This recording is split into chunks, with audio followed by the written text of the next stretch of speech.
From architecture to painting and sculpture, literature to live music and theater. Radio 111 presents Bonnie G. and Brayan Mendoza with The Desert Scene, your connection to culture and entertainment in the desert cities. Here's Bonnie and Brayan. And welcome to The Desert Scene. So how's it going, Brayan? Oh, I'm doing good. Started my first week of school. Should be fun and all that, but otherwise, it hasn't been as stressful as I thought. I thought going to university would be a lot more And you're stressful. going to Riverside. That's kind of a drive, isn't it? Oh, yeah, no. It's believe it or not, like the 15-minute drive at 5 in the morning, not so bad. Not as bad as one would think. Well, at 5, well, I'm sorry you have to get up that early, but yeah, driving at 5 in the morning, usually you don't have a lot of traffic. So that's good. At first, I was like, oh, okay, I got to wake up at 5 in the morning. This is going to be dreadful. I'm going to hate it. But then it's like the moment you sort of discipline yourself, Get rolling, because the fact is that, like, I used to pick up someone at 5 in the morning, right? But the sad thing was that I would pass out at their because they would let me like relax at their place for a couple hours. I would pass out and get a nap, and then wake up and go home. But but the whole day I was awake, and I was like, okay, maybe I got more mature or something, or I don't know what happened. It's a school environment. It's because you can't take a nap anywhere, and I just don't feel like it. It's weird. I don't know. It's a different habit. You're growing up, Brayan. Isn't that great? And what about you? How have you been this week? Good. I some music stuff going on. I'm really excited. I'm rehearsing in rehearsal for Reunited, which is the fundraising season opener concert show for Desert Ensemble Theater Company, performing with Charles Herrera, Darcy Daniels, Jerome Elliott, and Joel Bakers on piano. And I'm really excited to be part of that. That's the weekend of October 21st, 22nd, 23rd. Also, I have a show with Clifford Bell, a virtual show on the 16th. But I want to tell you, this past week I went to Frankie's. Frankie's old world Italian bakery that has the back room, the jazz room, has been reopened. And right now we're in the front room. They're going to go in the back room, I think, later this month. But I went to the jam on Tuesday nights. They have a jam with Doug McDonald and his trio, and I got up to sing. He's great. And then Wednesday, Hope Diamond, who helped put the back room together and just has a new CD. She did a little jazz show of her own. Great musicians, and Patrick Evans showed up, the weather guy who sings. He got up and did Summer Wind. He's not a bad singer. He's really not. And Chris Bennett, who's wonderful, and she asked me to get up and do a song, so that was nice. And then tomorrow at Melvin's, Sunday, the jam, 3:30 to 7, Doug McDonald, my friend, is subbing for Michael Healy. He's on a vacation, much-deserved vacation with his wife. He's needed it for a while. So Doug McDonald is running the jam, and I'm one of the featured singers with him, so I'm looking forward to that.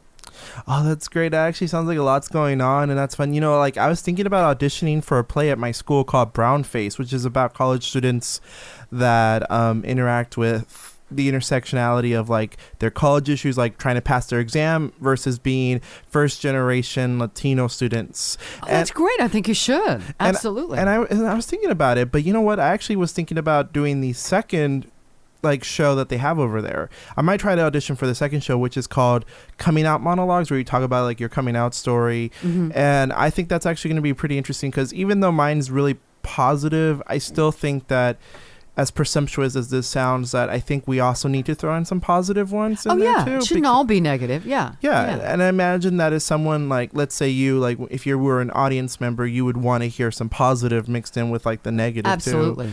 And because, like, I remember I had a friend that really liked, let's say, the vagina monologues, and I know that they changed them up a lot, but I like the ones where I like the fact that they mix in, like, some humorous ones with, like, the really dark stuff. So I'm kind of hoping that there could be something like that. But yeah, I think that's great. That would be great. So hopefully I can get the second one. The first one, first quarter, going to be busy. I don't know. I'm a little slightly overwhelmed a little bit, but we'll see. We'll see. It's a challenge. Did you by any chance watch the Tonys? Oh, you know what? I was going to talk about the Tonys, but I didn't get to see it all that much. But I saw some of it. I didn't see all of it, but I saw a big chunk of it. What'd you think? I liked it. I love the duets. All the duets towards the end. Kristen Chenoweth and Idina Menzel did Because I Knew You from Wicked. Oh, yeah. And there were a bunch of duets, really good duets. Those were great, but then they had this weird closing number, and I was really tired. I ended up turning off and going to bed. This finale was really odd. So I turned it off. It seems that these award shows lately have been having a lot of weird finales. Like the Oscars had a weird finale with, I think the Oscars were just bad taste because they thought that an actor was going to win, but because they had the wife of the actor there, and it's like, were you hoping to get a tribute to an actor that passed away? No, thank you. But this one, why'd you say it was weird? Like for you, I can't right now. It's gone, but it was this strange thing, as I recall, because I didn't watch much of it. It was kind of like they were doing a fast version recap of what happened during the show or something, and it was just odd. It was just, I wanted some big rousing, Les Mis thing, or there's no business like show business, some big Broadway style ending that you expect, and it wasn't that at all. So the one thing is that there was one record holder in the Tonys, which was Slave Play. Now, Slave Play has been sort of controversial because the idea is that it sort of plays with this like idea of like a white man with a black woman, and it sort of plays with the race, the slave with slavery, concepts about slavery and sexual slavery role play, and a lot of people have had like their feelings about it because they felt like there was something kind of off about it. But because the play itself, from my understanding, was written by a black man, most people were like, oh, you know what? It makes sense. Like, it's either you view it tackling this risky subject matter, because the first half it's slave master dynamic, and the second half it's like, I would believe, modern day. And so a lot of people are kind of like, I don't know how I feel about this, but it gets me thinking, right? Yeah. Well, that's one of the things theater's supposed to do. Right. And even if you don't feel comfortable with it, I think it's one of those things where the phrase, it's not supposed to be comfortable, comes in. Thank you. Theater is not always supposed to be comfortable. That's the point of theater, to make you, yes, entertain you, make you smile, dance, tap your toes. That's some kind of shows. But other shows are meant to ruffle your feathers, make you think, make you get outraged perhaps about a social issue. That's part of what theater does. And with Slave Play actually got a lot of nominations. And the reason why I say it's a record holder is because it was nominated for 12 and it didn't win a single one. Wow. And so that was considered sort of like a surprise. Because slap in the face a little bit. A slap in the face. And also because like when one talks about like musicals, not musicals, but plays at the Tony, I think the Tonys don't get as much of a conversation because like, I'm not able to see these plays. Well, a lot of people, they can't afford to go to New York and see, so they don't care that much, Yeah, and so, like, one of the things I will say is that Slave Play, I've seen bits of it online from the bootlegs. I feel bad, but, I can't, I'm not in New York, so I can't. Yeah. And the thing is that it looked good. I thought it looked good, and then this other play, Inheritance, won instead. I'm not too sure about it, but I was surprised because Slave Play was the one that gets the most press, because this is going to sound controversial, but I think the Tonys is a popularity contest a little bit. Well, all award shows are to some degree, some more than others, but yeah, absolutely. Because like I was thinking about it, because like a lot of the Tony award-winning shows like Cats were the most popular show that year, like Evita, Cats. Like I can't even think of the names of the other shows, like Annie and Dear Evan Hansen was more popular than the other shows that came out that year. And I'm not saying that they're better or worse than those shows. It's just that you don't hear about the other nominees, so there's no way you can really say, okay, deserve this or that, because they don't revive those shows anymore. Yeah. They revive the other ones. One thing that was weird, and a lot of people were kind of disturbed about this, and I was too. The way they set it up for people in LA, the first part of it you had to watch it was streamed on, I don't know, something plus or Paramount Plus. Yeah, and then they did the last like hour and a half, the special Broadway's Back kind of chunk you could watch on CBS at 9 o'clock. Oh yeah. Yeah, which was weird. And the one thing that I didn't like about that is somebody put it on Facebook, but that apparently Jennifer Holliday showed up and did I'm telling you, I'm not leaving, and blew the place away. Well, that was on the first thing that was streamed. So if you didn't have that and watched the 9 o'clock thing, you never got to see that. But a friend of mine put it on Facebook. I mean, most of it, of her just blowing the place away with that song, just blowing people away. And I was upset that they should have saved that for the television 9 o'clock thing, I think. For me, the smart decision would have been to do both, like both portions on both services. Right, so you could see the whole thing. Yeah, because they did the Emmys on CBS and Paramount Plus, so that's how I got to see it. Yeah, this was like split up, which was really weird. And with the Tonys, I feel like Broadway's back seemed like a really big deal, so I'm not surprised that you saw. And it was that. a nice. The opening was very nice. Broadway's back. It was very, very well done. The opening number of that chunk that was at 9 o'clock. And for me, like that, it looked good. The stuff that I did get to see, it looked good. The Jennifer Holliday stuff was really great. I thought that. I think like the Hairspray cast being able to do their little reunion, the original Hairspray cast, that was great. See that. Yeah. That was on the Tony Awards, and I was kind of surprised that they split it that way because I feel like it's a little inconvenient if you have both, because it's like you have to go back and forth, or you might not know, so you might be watching the Tonys and then it's like, wait a minute, I have to go to CBS now? Yeah. Or like someone like you who doesn't have Paramount Plus. Then you can't see it. Yeah. And to be honest with you, Paramount Plus is a good service, but I wouldn't even, I wouldn't necessarily recommend it over others. Like, I think it's fine, but I've used it the least. Yeah. So like for me, it's like, it's not even a streaming service. They should have done both. Yeah. And I didn't see it, but I heard, I think, and I don't remember her name, but the woman that's doing the lead in the Tina Turner show, I think she won. Yeah. Yeah. Adrienne Warren won as Tina. Yeah, I saw the story on CBS This Morning last week. She's fabulous. I mean, what I saw of her, she's fabulous. You know, the thing is that I actually thought it was a really good... Tina wasn't a big success, but I'm glad that she won. Yeah. That it was something that won. But Tina also got nominated for Best Musical. What won Best Musical? I forgot. Moulin Rouge. Okay. Moulin Rouge, which was a movie first and then it became a musical, so it's sort of like we cheated a little bit but we added more. And that production number was very good. They did a production number from that and that was good. Oh yes, I thought that was good too. And the weird thing is that this is like the first time I've seen it where all the musicals nominated are jukebox musicals. Moulin Rouge, Jagged Little Pill, which was the Alanis Morissette one, and then Tina. Yeah.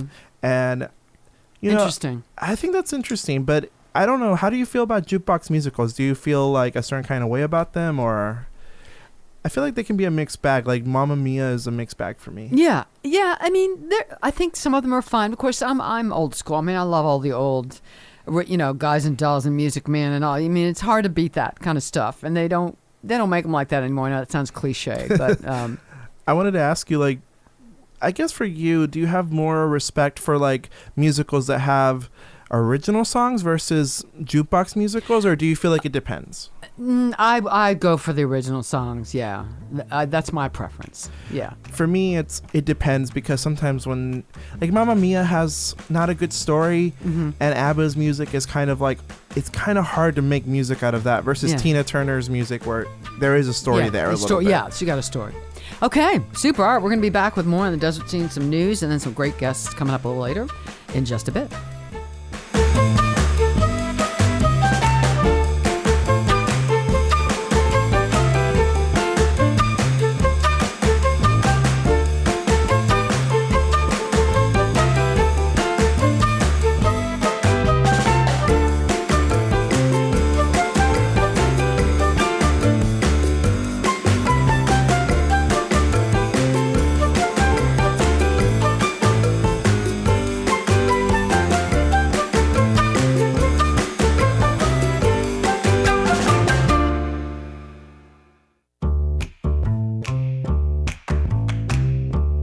The Desert Scene on Radio 111. Cultural events and the people who make it happen in the desert cities with Bonnie G and Brayan Mendoza. And we're back, and we got some entertainment news. So what's hot, Brian? So Aladdin, the Broadway musical, which was based on the movie.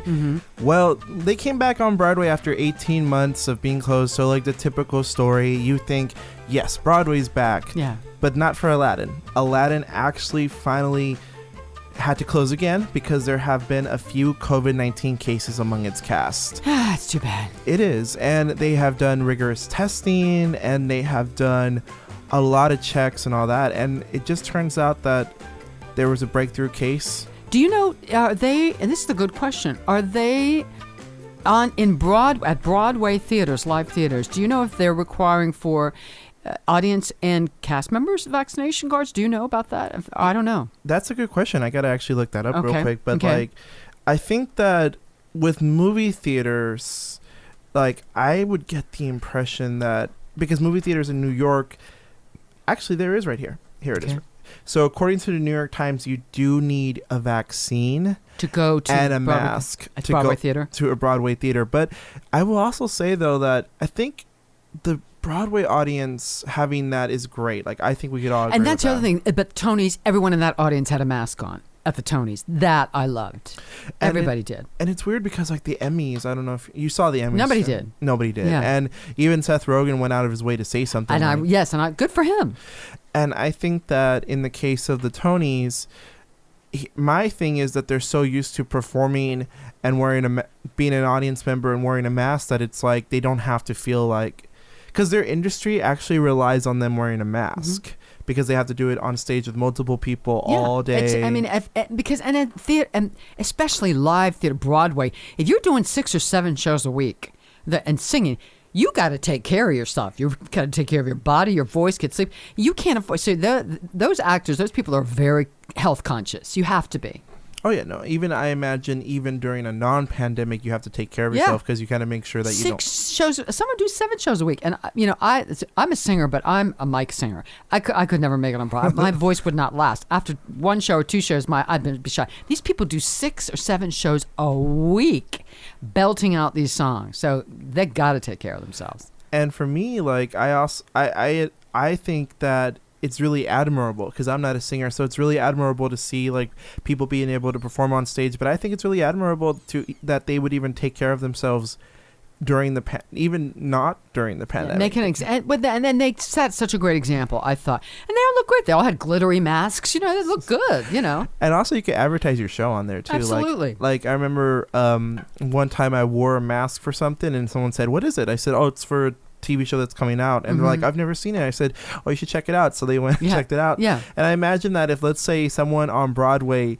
walked down the street wearing like the Aladdin mask. So advertising their show. Why not? Why not? You know? And the thing about Aladdin is that they had all these requirements, but they still got some cases. Yeah.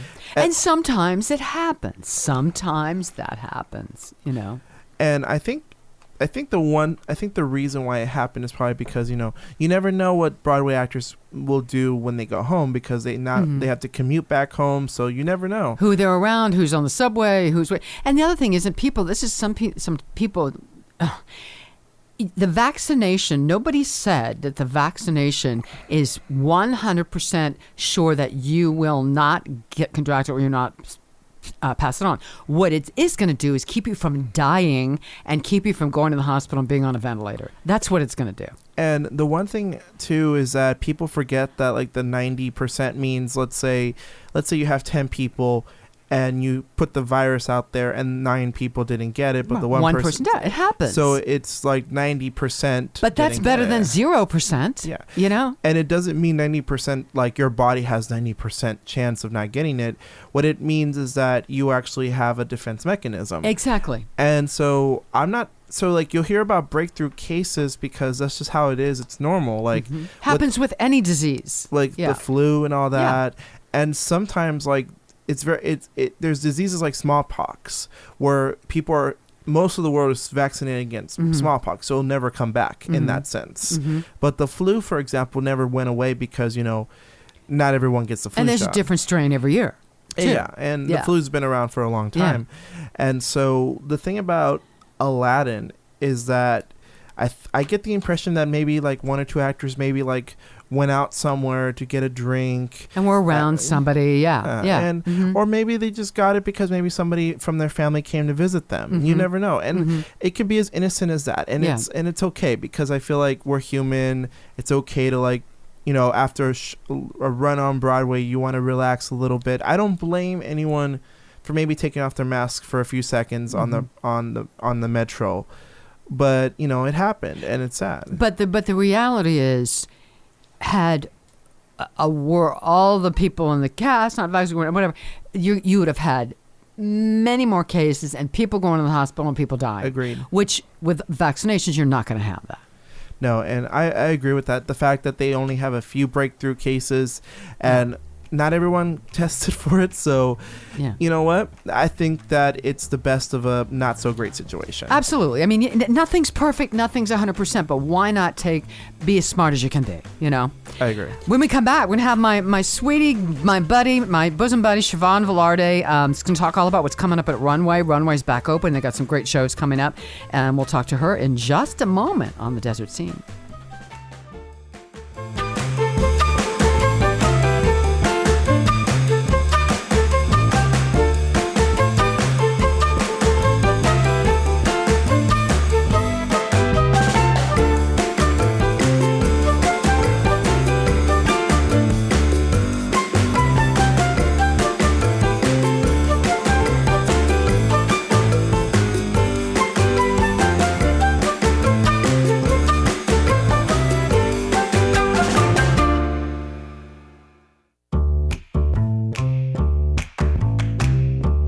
Bonnie and Brian continue with the Desert Scene on Radio 111. Here they are. And we are back on the Desert Scene on Radio 111, our new home. We're so excited about that. And I'm really excited to have my bosom buddy friend, Siobhan Veladre, on the phone. She's going to tell us all about what's happening at Runway. Hey, girl, how are you? I'm doing well. How are you? Good. So you got this show coming up. I know dates are moved around, but so Runway's back. You got stuff going on at Runway, which is exciting. I know Charles Herrera was there, and blew the place away. I saw on Facebook. Oh my gosh. Just the roof flew away. He's just so amazing. He's there every Thursday night, and he's just fantastic. He can do anything. Yeah, he really can. He's just amazing. So tell us what else is coming up at Runway. This coming up the next couple months. A lot of exciting things. So. During the time that I took a little time off, I've been doing my soups on the side. So if you've heard anything about Queen Soupy, that's me.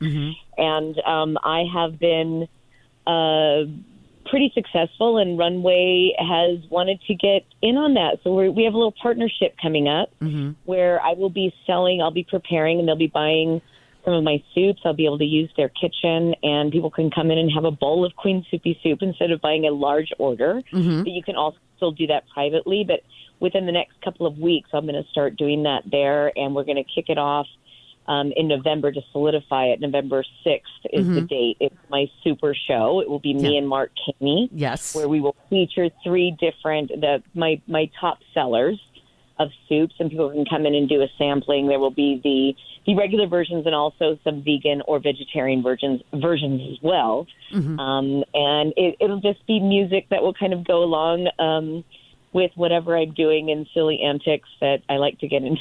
Yeah. So it'll be fun and silly, all of my favorite things. And then we have Brian Scott is moving back to the Valley, which we're really excited about. And Brian and I are great. Yes, so we're doing our country show at Runway on the 16th of October. Okay. And that is a ticketed show, and you can go to Eventbrite or runway at ccbc.com and get your tickets there. And then we're also doing a Halloween haunted hangar, which will be me with Kitty Murray and Brian Scott, which will be a fun, campy, gory, silly, fun show. Excellent. Again, tickets. Yeah. Excellent. And then Bosom Buddies coming up soon. Yeah, I hope so. We got to do it again. We're going to do a slightly revised version, updated with some new songs.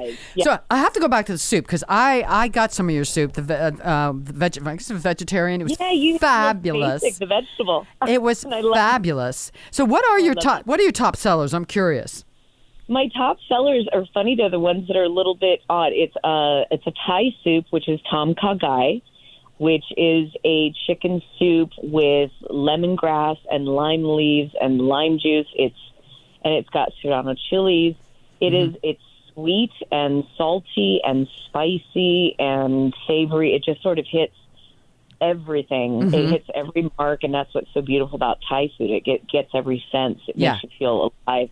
And I also do a wonderful vegan version of it too. Oh, it's got mushroom and just many things. Okay. And then the other one is Avga Lemino, which is a Greek chicken soup, and it is made with orzo, and it's creamy, but it's not thickened with cream. It's thickened with egg.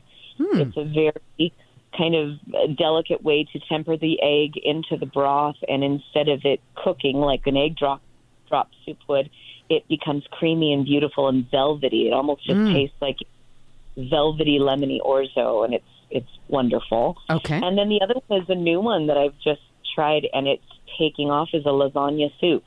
And it's all of the elements that you love about lasagna. And I can do a vegetarian version, but the regular one has sausage and zucchini and in a tomato-rich broth, lots of flavors and garlic, and then you complement it with broken lasagna noodles, and then it's a mixture that you put in each bowl, a little dollop of ricotta and Parmesan and mozzarella that's seasoned with garlic and oh my gosh, basil, and you stir it in, and it's heavenly. Now I have to ask you. I know that you've been cooking for years and you've done some catering stuff. Yeah. So when you came up with the soup thing, and now are some of these soups things that you've done for years, or did you come up with a lot of new ones? Lately I've come up with some new ones, but I would say the Tom Kha Gai and the Lemon, those I've been doing for some time, and it was really my friends. I would make it and, give it to my friends, and then they would be calling me saying, hey, can you make the soup? And it got to the point where I said, I really can't afford to be making this soup for everybody. Yeah. So they said, well, I'll pay for the ingredients. And then I started having, a dinner party, and they would pay to take home leftovers, and that's sort of how it started. And then I get busy performing, and I don't do it, and I miss it because I do love to cook. Yeah. And during the times when I want to take a break performing, I fall back on that, and I really, really enjoy it. And the Queen Soupy was sort of a prophecy. I've had that email for over 20 years, had nothing to do with soup. Wow. It was, I thought at the time, what would be a silly email. No one can spell my name. What's the greatest name in show business? You got Shecky Green and Soupy Sales, right? Yeah. So I thought, ooh, Queen Soupy, that's funny. That's wild. My business, right? Wow, that's great. So let's go back to Runway. So I know there's a new curtain. I saw the new beautiful red curtain. So what else is happening new at Runway? I know Eric's been making some changes. Yes, they're making some changes. We're really trying to. We're getting in more entertainment. So we're figuring that out. Gong Show karaoke is coming back. Unfortunately, Gilmore Rizzo is not able to return. So I have Todd McCoskey coming in mid-November. Okay. So is a contestant, big prize. Fun, yeah. Fun, campy show.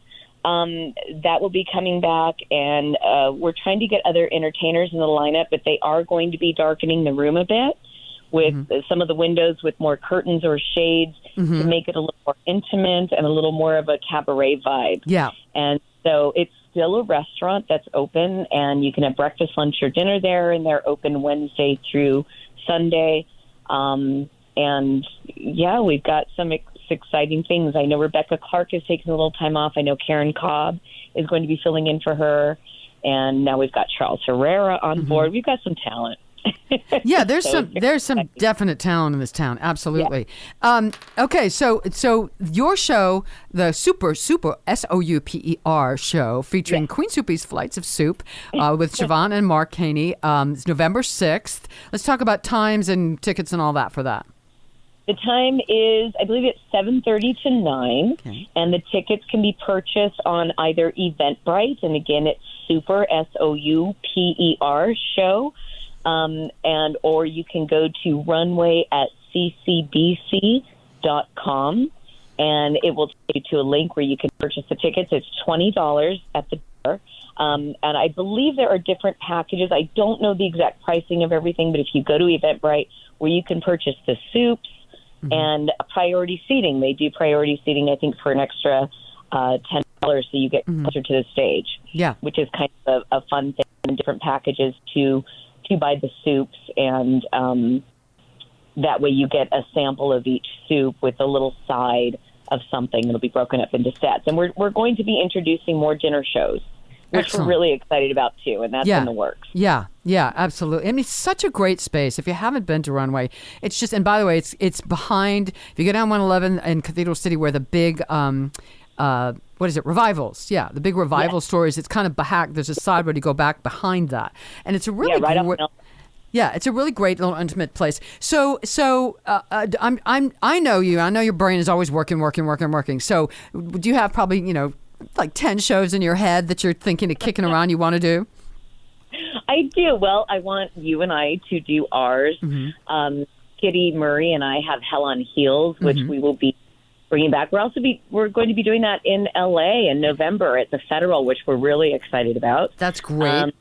Right. Jeff Stewart and I have our Night on the Town, which is sort of an homage to Viva Las Vegas, that we do a little thing, and we're working on that. The GAN Band is going to be coming into town, and we're doing talks of doing some shows at Runway out on the patio when we can open that up when the weather permits. Mm-hmm. So it's sort of endless, and I want Runway. I'm really working on trying to get our stripped down open mic night because, oh boy, did you and I enjoy that night. Oh, that was great. Yes. It really was. It really was. And Mark Caney's back for the season, which is so exciting. He's the best.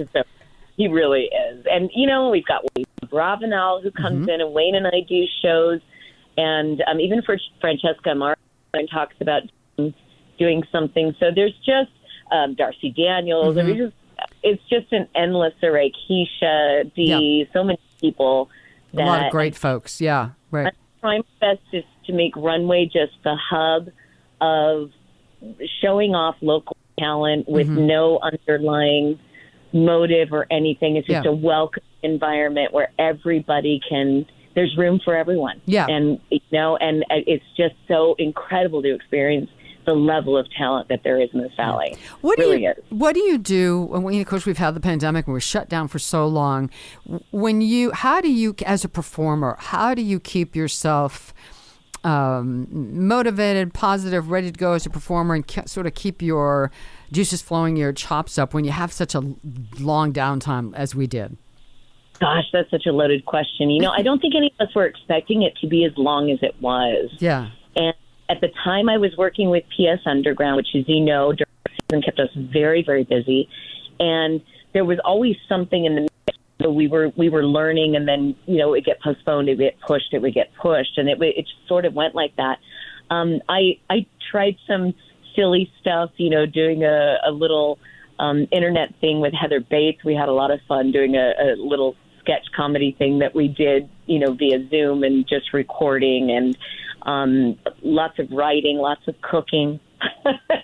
We all put on our COVID-10. But I will say there was a piece of me, the other side of me, it can hermit very easily. And I really did enjoy the time with my family. Yeah. Yeah. I enjoyed just being home and snuggling and with my dogs and being with my husband and my kids. And I loved it. Yeah. Yeah. Yeah. Okay, so to contact Runway again, I guess the first thing that's coming up would be the 16th, right? Yes, 16th, Brian, Scott, and I. It's called BS Country, Brian and Siobhan. And it is a country show with me and Brian Scott together again. We're so excited. Yes. And and for tickets, they can do what? Eventbrite's the best thing? Eventbrite. And it's called BS Country at Runway, or you can go to runway at ccbc.com. Excellent. And yeah, you really ought to check it. And by the way, the ambiance is so, Eric, the owner, is fabulous. And it's just such a welcome. All the staff is all so friendly and warm and relaxed. And it's just a really great place to go. The food is really good and the service is great. And of course, with Siobhan kind of running the entertainment, she's always bringing in great stuff. So if you haven't checked out Runway, I really advise you to. Now, real quick, because people ask this question, Vax cards required to get in? Right now, Cathedral City just passed something saying that you don't. I honestly have not had the sit-down discussion with them. So we're not sure, but probably better. Go get vaccinated. Just go get it, and so you have it. That's probably the best thing to do. Yeah. All right, Miss Siobhan, thank you so much. Love you. So looking forward to all the stuff at Runway. I'm gonna come out and see you. Thank you, darling. And best of luck with the soup thing. I know you're rolling with that. Thank you, my darling. We'll talk soon. All right, take care. All right, we'll be back with more on the Desert Scene in just a bit. Bye-bye.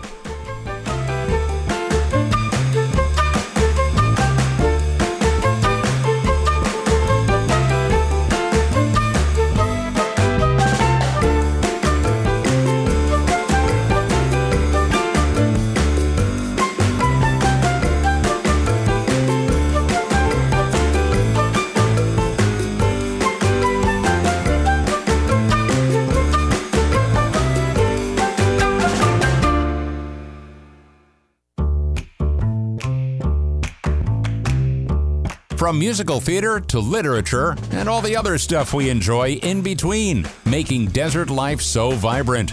You're listening to Bonnie G and Brayan Mendoza and the Desert Scene on Radio 111. Here's Bonnie and Brayan.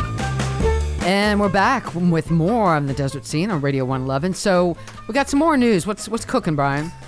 So there's a drowning girl statue in Spain. It's so wild. So for those of you who don't know, a Mexican hyper-realist artist, Ruben Orozco, he put out a statue called Piedad, which is a drowning girl statue where basically it's just imagine in the river you see... And this face, you just see this face. This face, yes, Yeah. exactly. Like when you get the chance, type in drowning girl statue. And you can see it. You'll see it, and you'll see what I mean. It's just a girl's face, and a lot of it is submerged underwater, but she's just looking up. And so what? And why did he do that? What's the point of that? The idea was, especially for him, he said that it means tomorrow. The actual name of the statue is Piedad, which means tomorrow, and it was done for a campaign by the BBK Foundation, and the idea is about sustainability, like. Your actions can either float or it can either sink us or keep us afloat.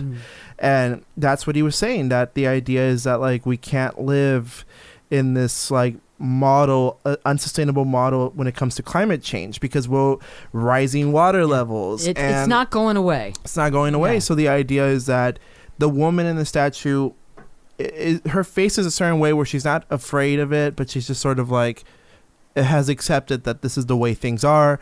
And his idea is that let's challenge that.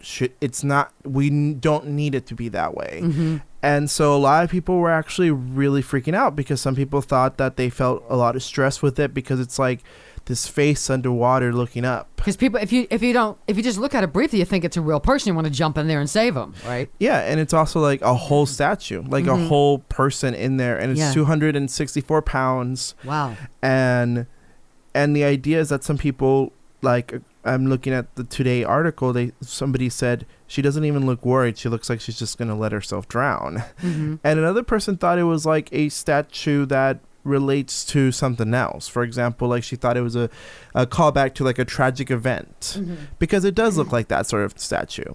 And there have also been like there's just been a lot of like things that he's done where he's done a lot of installations. Like he did a statue of a woman sitting on a park by herself called Invisible Soledad, which means like invisible loneliness. The idea is that a lot of senior citizens are alone, feel invisible. Yeah, and they feel like, because you've seen it where you've seen like an older person walk around sort of by themselves, all alone. And so in this case he decided to tackle like climate change.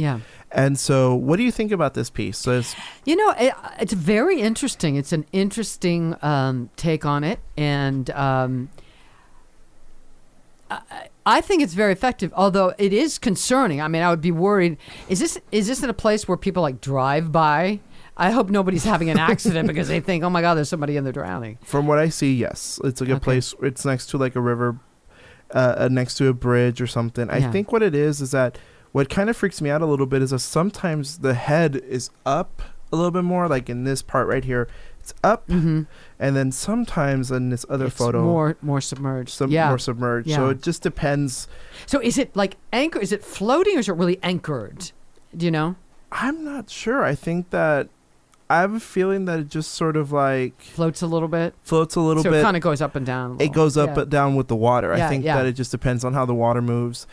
I think it's very effective. My only concern would be a safety issue of people, if people are driving by and notice it and think someone's really drowning. That would be my only concern. I mean, that is actually a legit concern, because the fact is that I would worry, let's say, if like, I would worry also like if you're the artist, how to installing it and all that, because it does, again, you actually have to put it underwater and install it. Now, this is a river, you said? Yes. And is it very deep?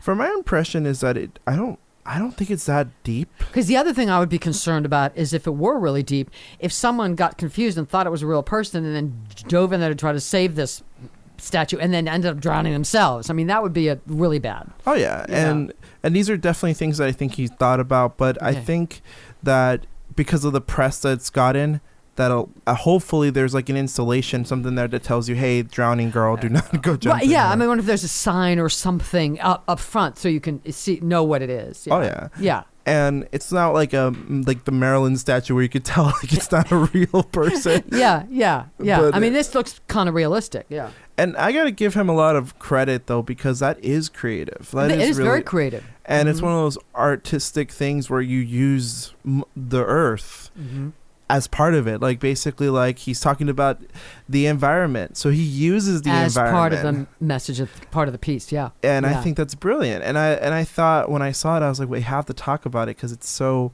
interesting. But again, hey, if you're curious about the statue, right after our show, go on our break. Drowning Girl statue. Yeah. You'll see it on Google. It's right there. The Today article is great, and there's even an inside edition you can look at for it. And I like the idea of artists doing something meaningful, taking an issue, a serious issue, and incorporating it in their art rather than just doing fluff. Yeah, and definitely that art holds up really well. I've seen some art from the 60s that talks about, let's say, race, social issues, and they still stick around. So it can be very impactful. And I think we need more art about the environment. Yeah, quite frankly. Absolutely, I agree. All right, we're going to take a break, and then we come back. We got Alexis Hunter talking about her book, Joy Lansing, A Body to Die For. Some exciting things coming up about that. We'll be back in just a bit.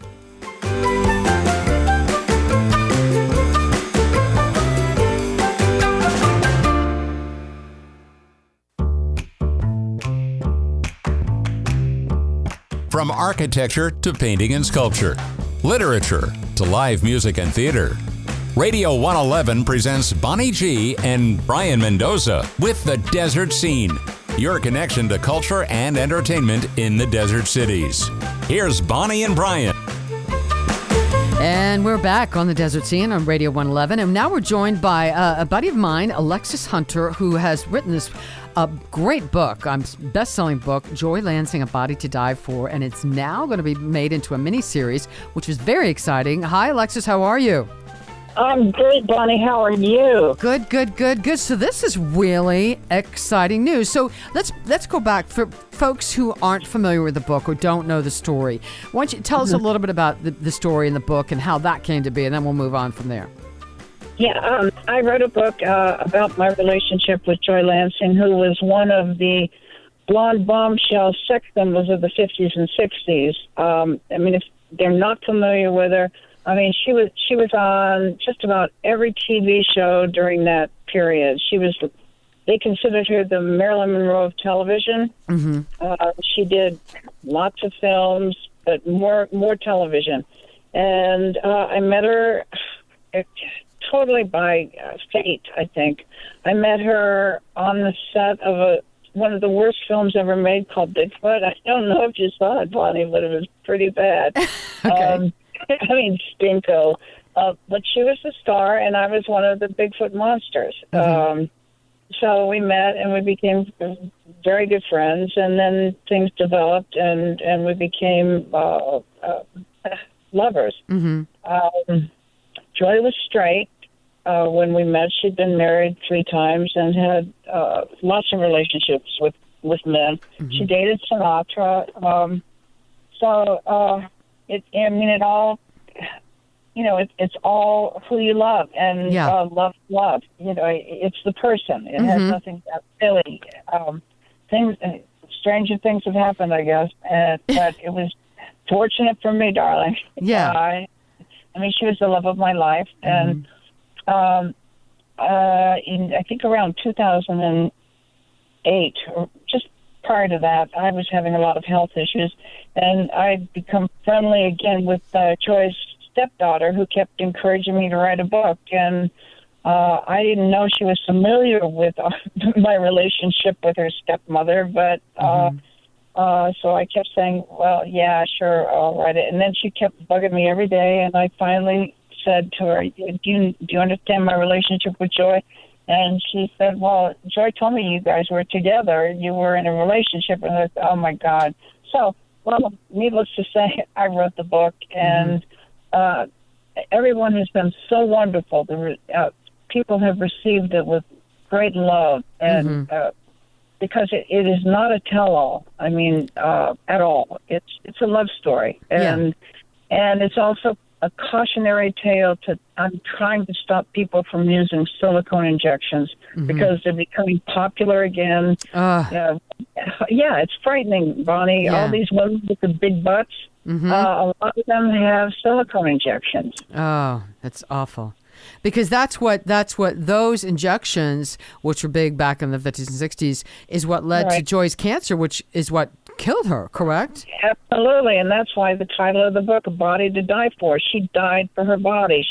It was so important for her because of the pressure of Hollywood to be the sexiest, the most beautiful, because she was competing with Monroe and Mansfield and Mamie Van Doren at the time, and so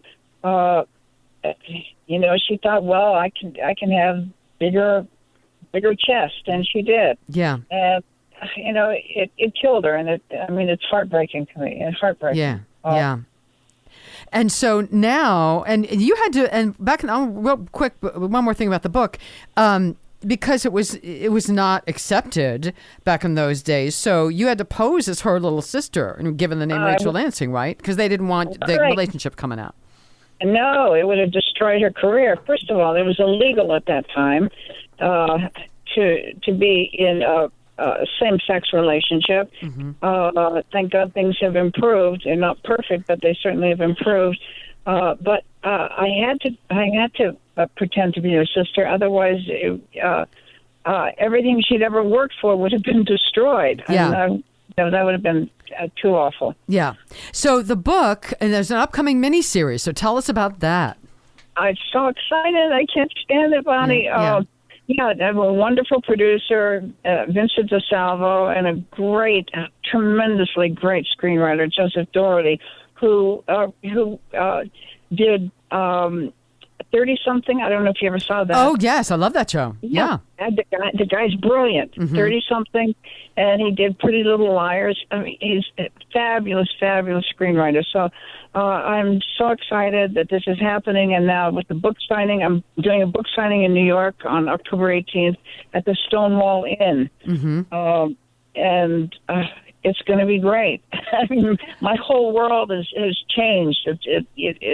Since I last spoke with you, I'm on a whirlwind, and I'm thrilled out of my mind. I have a great publicist, Laurie Towers, and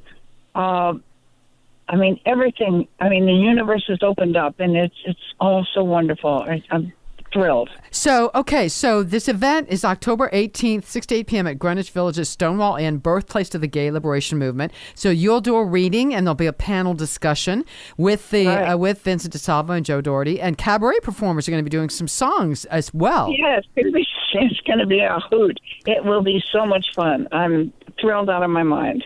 And so the miniseries, now, do you know when that will actually be, where people can see that, when that's going to take place? Not yet. Everyone's in negotiations right now. So as soon as I know, I will let you know, and hopefully I can come back on your show. Absolutely. So now, have you written? Did the writing bug get you after you did this book? Are you planning another book on anytime soon? Yeah, I'm working on sort of a sequel to it because people have asked me what has happened to me, what happened after Joy died, and I've had a really interesting life, I got to tell you. So hopefully people will want to read about it. And what have you had? I would imagine with something like this, with a somewhat controversial subject, have you had a lot of people reach out to you, other folks women who are in same-sex relationships who can relate to what you went through it all, or people dealing with the whole injection thing? Have you had a lot of people reach out to you personally? I absolutely have. It's been wonderful. In fact, one of the best things that's happened is I've had people who read the book, somehow they came across the book and read it, and reached out to me saying, I was not speaking with my daughter or son. It totally floored me when I found out that they were gay. And after reading your book, I've been able to reconnect with my child. And I understand now. And that makes me so happy. You know, if I could help one person, and I've also heard from kids, you know, that have had the courage to come out. Yeah. And because it's a tough thing, it's not an easy thing. Especially there's still many people that, especially kids, working with their parents on this.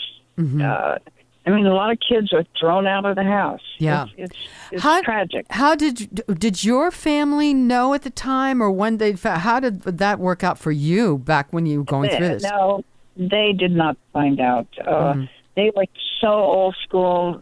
They knew Joy. They loved Joy, but they thought that we were just really good friends. So that was fine. I didn't have. It wasn't necessary to tell them. Yeah. But you know, because it was a different generation. Yeah. And you know, now things have improved. You know, if I were a young person now, I probably would come out to my parents. But at that point, no, I couldn't do it. So, but you know, the good thing is they did love her. And the book, has it? You're on some bestseller lists, aren't you? I think it's just done real well. Yeah, it's doing really, really well. I'm so excited, honey. So, if somebody who hasn't read it yet, wanted to find it, where could they find the book? Amazon's a great place, really great place to find it. Amazon.com, Barnes & Noble, and your local bookstore. If they don't have it, they can get it for you. Okay.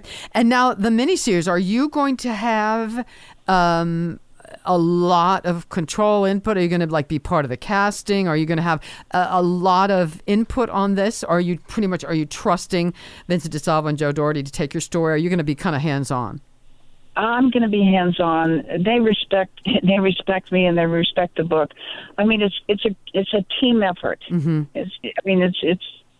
It's amazing how this all has come to being. I am blown away, Bonnie. Now, do you have a website that people can go to and find out more about you and the book and what's coming up? Yeah, I do have a website. It's a combination because I also make jewelry. So it has information about the book and information about my joy. It's called Alex, Alex Hunter, Hunter, PalmSprings.com. Okay. Yeah, and your jewelry, you make some really great jewelry too, which is really exciting. Yeah. Oh, thanks so much. Was it the stepdaughter? How did she like the book? The one that was pushing you to write the book, was she happy with how it came out? She loved it. Yeah, I started writing it at night when things were quiet. I wrote from 8 at night till 4 in the morning. And I'd average writing 10 pages a night. And in the morning, I would send the pages to Leslie, and she'd say she loved it. She absolutely loved it. So it was a good thing. And I wanted her approval of all things. Yeah. Because I certainly wouldn't want to offend her or her family. Yeah. And Joy, by the way, I've seen pictures. I read the book, and Joy was gorgeous. She really was a beautiful woman. She really was. She was, and the great thing, Bonnie, is her heart was just as beautiful. She was that sweet and kind, one of the most kindest person I've ever known. Wow, that says a lot. So unpretentious. And that's a hard thing to do in Hollywood and stay that way. Yeah, and not become jaded. Absolutely. Oh, she wasn't. She. In fact, I don't think I ever heard her say one evil thing about nasty about anybody. Yeah. About anybody. Yeah, she was so good. Alexis, Brian has a question for you. No, I just had I had a quick question. Now, and I just had a quick question about the miniseries. Do you know what network it's being shopped to? Because I know that can you reveal any networks that we might potentially look at for that? Not right yet. It's all hush hush. So they're all in negotiations. But as soon as I know, I will let you guys know. That's perfect. And for excellent. And for anyone who wants to see Joy in a movie, Touch of Evil has her in the opening scene, and I think without her, that opening scene wouldn't be as iconic, even though it's technically brilliant. But she's part of it. She's perfect part and of it. gorgeous. Alexis Hunter, thank you so much. Congratulations on this new event coming up October 18th, and we're looking forward to hearing more about the miniseries. Congrats. It's great. Thank you so much, Bonnie. I love being on your show, and thanks, Brian. Thank you. Thank you. Best of luck. All right, we'll be back with more on the Desert Scene in just a moment.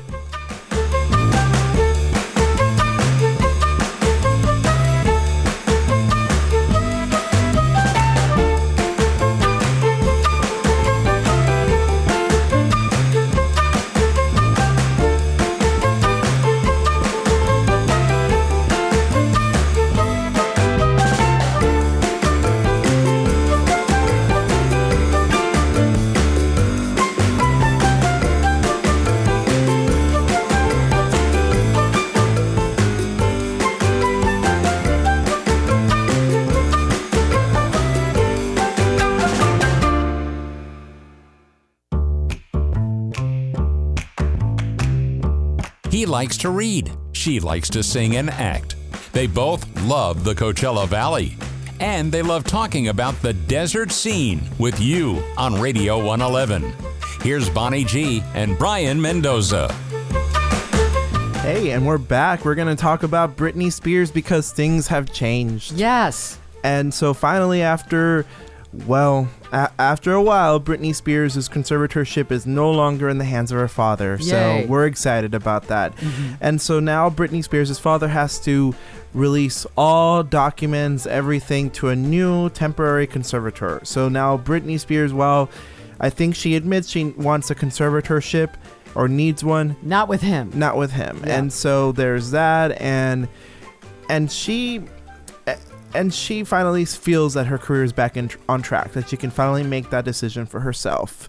And so I think that what makes Britney Spears' story so interesting is that it gets you really thinking about how difficult it is for her to get out of one. What about the average person? Yeah. Yes. Mm-hmm. And I wanted to get your thoughts on it, like on the whole situation, since we've been sort of like going through this saga throughout our show when it was the Culture Corner from the beginning of the summer to now. Mm-hmm. How do you feel about it overall so far?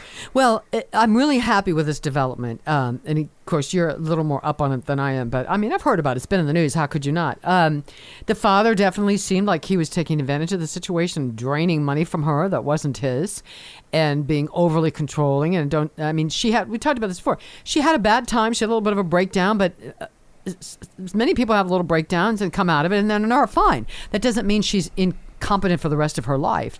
And I'm not a huge Britney fan, but she's a talented girl. She can dance well and puts on a good show. And, I think she went through a rough spot in her life, but I don't think that she needed to be in sort of like this quote unquote prison, if you call it. So I think that's a positive move forward. So if she needs some sort of guidance and some sort of financial guidance, I think it should be someone else besides her father. Now, there was a documentary on Netflix called Britney versus Spears. And now there was a documentary on Hulu that got a lot of controversy, and Britney felt a little misrepresented. Said some things were not true. Yeah. And it's not because the documentary was sympathetic. I just think that maybe it was one of those, oh my God, I'm on television. My life is being talked about on television. Mm-hmm. And it's one of those things where no matter what, you'll always feel like there's something off about how they show the story, you know? And so Britney Spears, according to the Netflix documentary, here are 4 things that were actually like really like untrue. Not untrue, but things that were alleged in the documentary that are actually like really like bombshells. Okay. That really give you more context. Like for example, Britney Spears' room was allegedly bugged with the phone calls being monitored. And I'm awful. Like, that really is awful. And another thing is that Britney Spears had actually asked her father to take alcohol tests because she felt that, he was drinking too much, or maybe his behavior suggests something that isn't, maybe making decisions under the influence. And a judge said to her in a closed meeting, "Who are you to demand that of anybody?"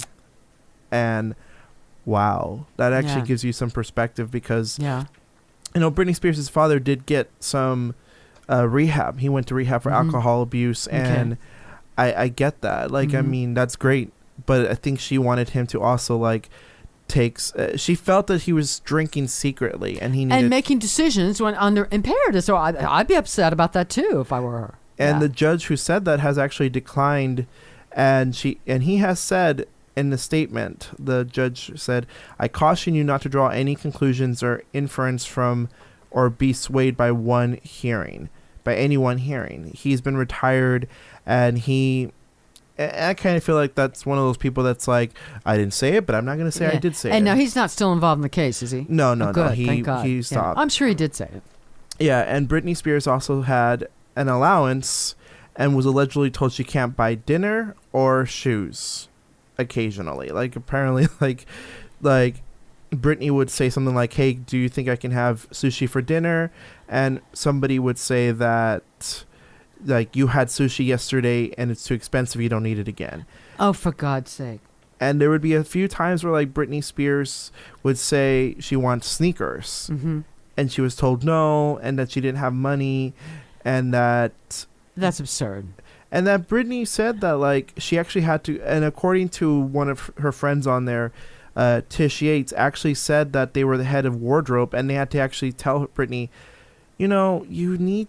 Maybe if you just say it's for the show, then you can get those shoes. So basically, she had to go out of her way to say that this is a costume for her to have shoes, which is...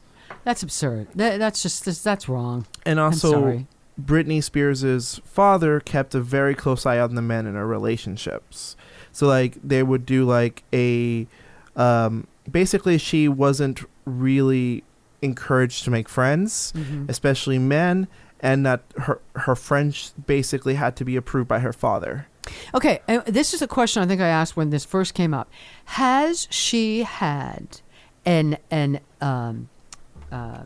not biased, an unbiased evaluation by a psychiatrist lately?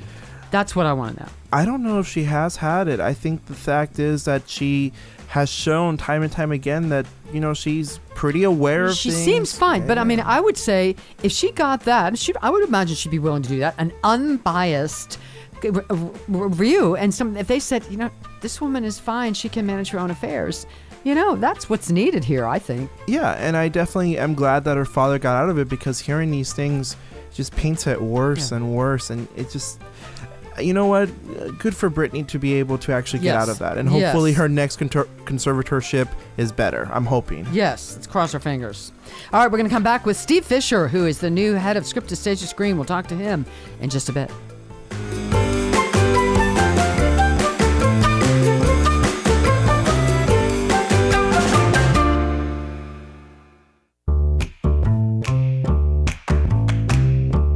Bonnie and Brian continue with the Desert Scene on Radio 111. Here they are. And we are back on the Desert Scene, and hopefully in just a couple minutes we're going to be talking to my buddy Steve Fisher, who is an actor, director in town I've known for years, and he is taking over the reins at Script to Stage to Screen, which is a wonderful theater company in town here.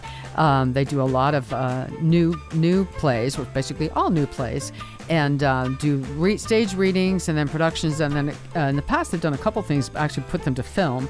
And Steve Fisher is taking over the reins from Gina Baikalis. She's stepped back and sort of semi-retired. And Steve is a really interesting guy. I've known him for years. So we're going to talk to him just a minute about what is coming up with Script S2S2S, as it's called, Script to Stage to Screen. A couple things. There's a drama called Crying on Trains, December 3rd and 4th. I'm Not Rick Springfield, January 21st and 22nd. A Night in Puglia. We'll ask him how to pronounce that. February 25th and 26th. And Inez's Birthday and Then Some, April 22nd and 23rd. So Script to Stage to Screen. So I just wanted to, in the meantime, you know, things are starting to open up as far as entertainment. There are shows out there, things going on. I know Palm Canyon Theater is doing Sordid Lives. Of course, Desert Rose Playhouse had a huge hit with the Rocky Horror Show. They were extended. They finally closed. They're going to actually do it again next year around Halloween time, which will be fun. There are music venues. I know my friends Keisha D and Eve Holmes were singing last night at the Roost. And of course, Charles Herrera was at Runway. Fabulous singer. He's there every Thursday. Leanna Rogers and her husband Miguel Gomez are at the V Wine Lounge every Friday evening. I think it's 5 to 8, I think. They're fabulous, very entertaining. And again, I'm going to be at the Melvin's Jam tomorrow, Sunday, 3:30 to 7.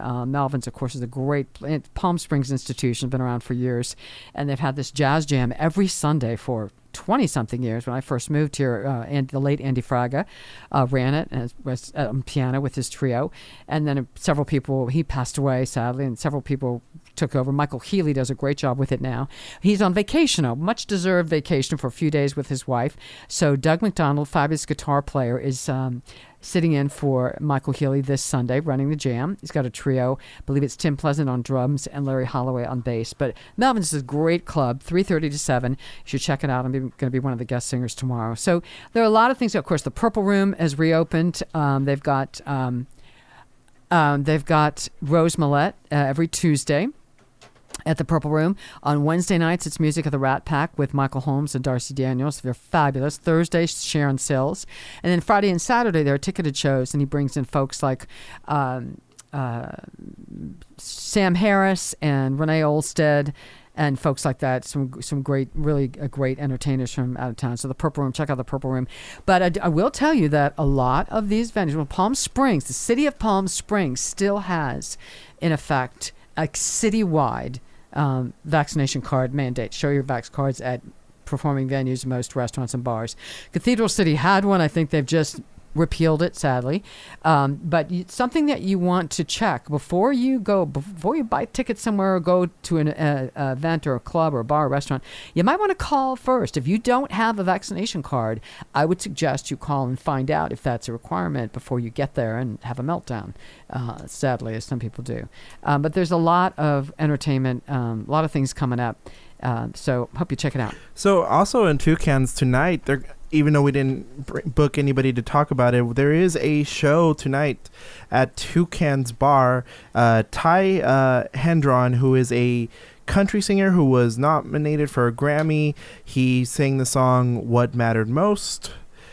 He is showing up actually over at Toucan's. So if you want a really good show tonight, go over there. It's going to be the Grammy nominated artist Ty Hendron. I always forget how to say his name, but he's going to be there. And also just overall over at Toucan's, they also have a lot of great shows. Like on Fridays they have drag performers. Like you'll have great drag queens like Boots, Drea, Simone Miller, Samara, Fantasia, and usually they have people from RuPaul's Drag Race there. So you always have something interesting to have there. And sometimes they have surprises there, and it's open from Thursday to Monday, usually during with Toucan. So you'll have a lot of really great artists there. So that's what I really would say is that it's one of those things where I'm glad to see things opening up again and seeing these types of shows back on the air. Not back on the air, but back on stage. There, yeah. But also things back on the air too, because like for me, it's like, it's just nice to be able to go to these places. And again, if anybody's curious, yes, Toucan's does mandate, vaccine. They're in Palm and Springs, yeah. Yes, of course. And of course, you don't have to drink your drinks through the mask, but, just be responsible. And, right. You come in when you sit down at your table and then you're sitting there eating or drinking, then you can take it off. Yeah. They also have reservations. So unfortunately, if you want to go into it last minute, they are taking only reservations. And most of the time it's very show driven. Toucan's, it was a club that used to be like any other club where there's a show, but you don't have to be seated at the show. From my understanding, that now that the show is a little bit more like that, the club is more show oriented.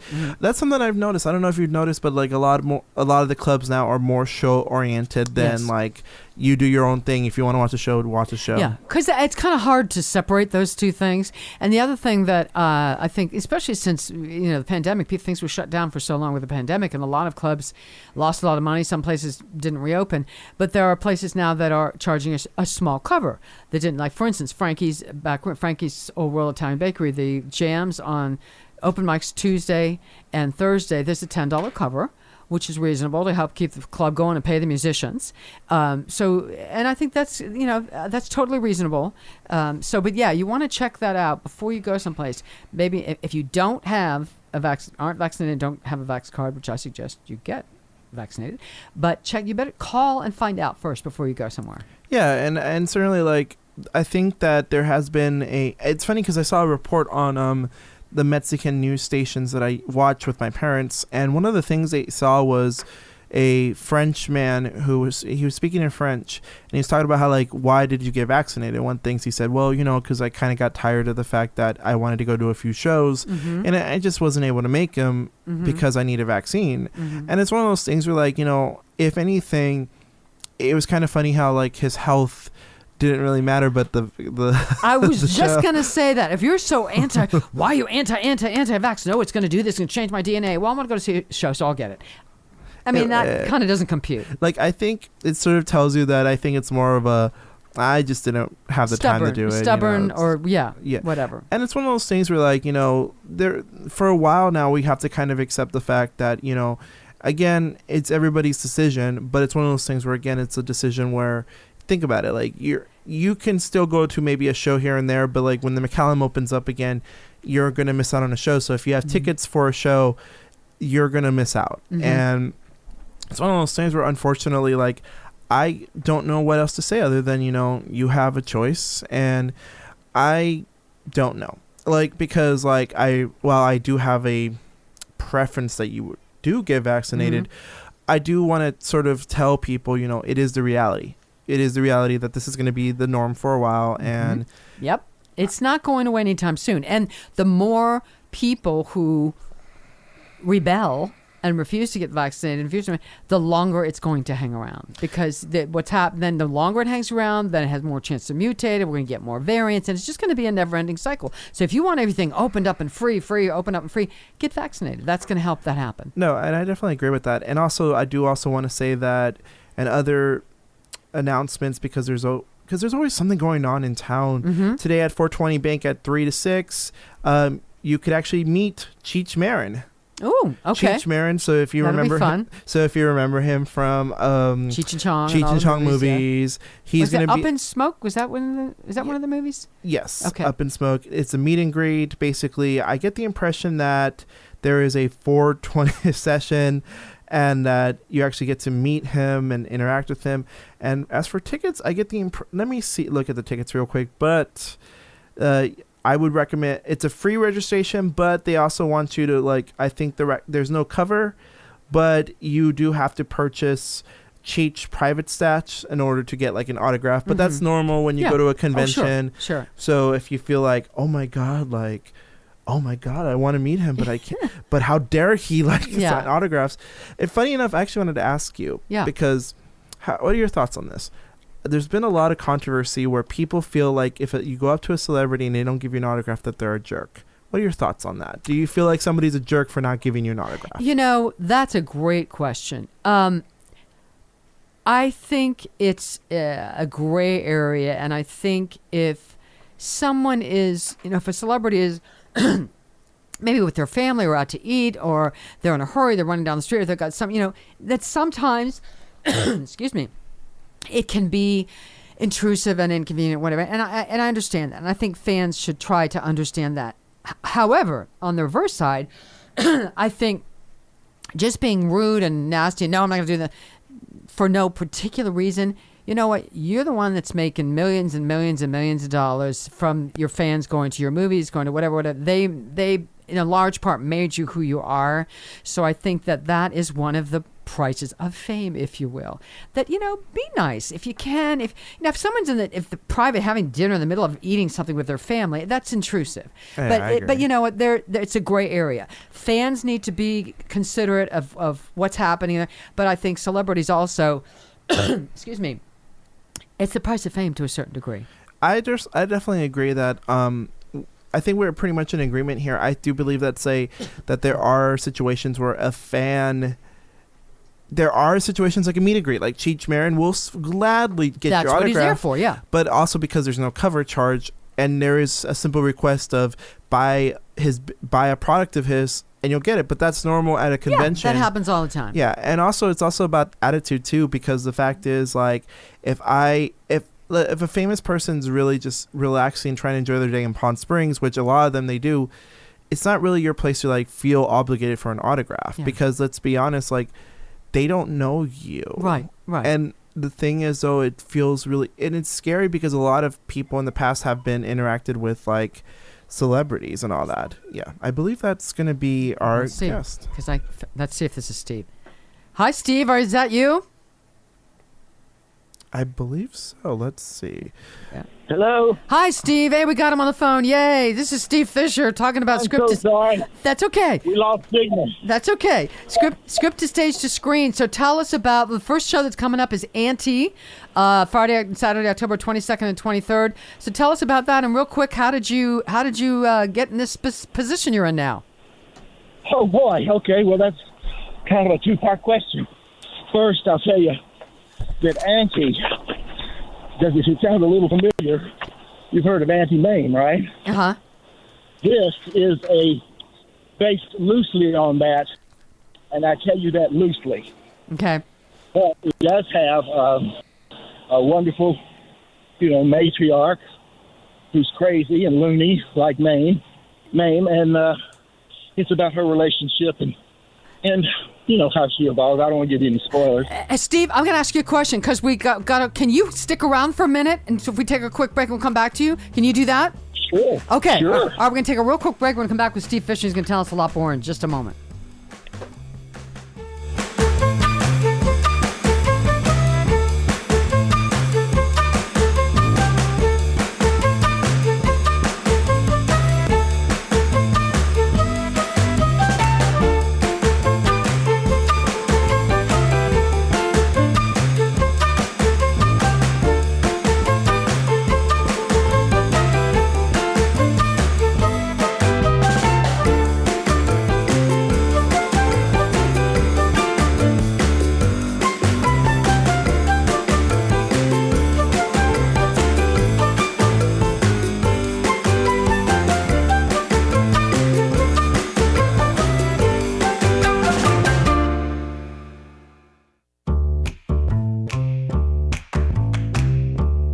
The Desert Scene on Radio 111.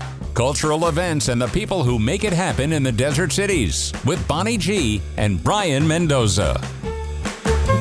And we're back on the Desert Scene with Steve Fisher on the phone talk. He is the new artistic director of Script to Stage to Screen. We're just talking about the first show coming up, Auntie, which is Friday and Saturday, October 22nd and 23rd. I want to get some of this in real fast. Don, is it Salufo will direct. Don Salufo. Yeah. Yeah. And wonderful. He's such a creative person. He's a wonderful actor, a marvelous director, and he has a great cast, too. Yeah, Jan Briggs, Steve Ciceron, Dan Graff, Stan Jansen, Shirley LeMaster, Norma Marcus, Hal O'Connell, Rupert Smith. Now, I know Hal wanted me to make sure to get in. Can you tell us about the audience bubble? So you got to be fully vaccinated. Can you tell us about that? Okay. Just a second. Since the COVID thing, everybody who comes to the theater must have a reservation. We will not be accepting walk-ups at all. Okay. Let's see. I want to go here. I want to go here. And here we go. We have to have a vaccine card. Mm-hmm. We have to have a government-issued photo ID. Okay. And they have to be sent to the website. Okay. A photograph sent to the website before you show up at the door. Ah. So when you make your reservation for the theater, then you just send your information on then. Okay. Yeah. So this. Everybody understand that? Yeah. That not messing around here. So yeah, and so the patrons got to buy a ticket online or register in advance by email. All attendees have to wear masks at the performance, of course, and social distancing will be practiced. And if you have refreshments or we're serving refreshments, they have to be eaten outside the building. Okay. In the front. Yeah, so we're taking that's the bubble. Yeah, that's the audience bubble. So that's really important. Fully vaccinated, proof of ID. So you got to go to the website and now. So a picture of that. Okay, and now I have a question for you. So there's one website. There's a www.scripttostagetoscreen.com website, but then there's the audience. So it's the audience bubble that you go to. It is the same. Oh, it's the same. Okay. All right. I believe. We also have my vaccine card at cdph.ca.gov, but that's for anything you have questions about. Where we want to send this is actually to the S2, the screen to script to stage, screen to stage to script. Yeah. The script to stage to screen. Yeah. Okay. Website.com. All right, and tickets are $10. So there's some great shows. So again, Auntie's coming up October 22nd and 23rd, 7:30 p.m. The performances take place at the Unitarian Universal Church of the Desert in Rancho Mirage on Via Vale. Correct. And it's It's just a beautiful facility. It's a beautiful facility, and Steve Fisher's now artistic director. So this is what do you feel about this new role you're taking on here? Well, I've really never done this before, and you know me, Bonnie. Mm-hmm. I'm a director, I act. But, a couple of seasons ago, I was in a show, and I said, you know what, this acting, it's a lot of hard work. And memorizing the lines and all of that, I said, maybe I'll just pull out of that for a while. Yeah. Then, of course, the COVID happens. Yeah.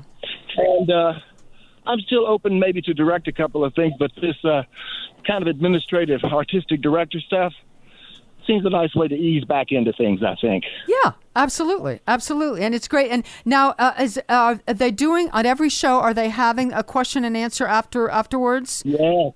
Okay. When we can get the playwright there. Yeah. Now, some of these playwrights, they come from all over the country. Right. But when they are there, we do this group is a workshop. Mm-hmm. And the people who come to see the plays in this group are really, truly theater people who are interested in the theater. Because we're doing a reading right. of a manuscript that's finished for the workshop. Yeah. Then the audience puts in their opinion.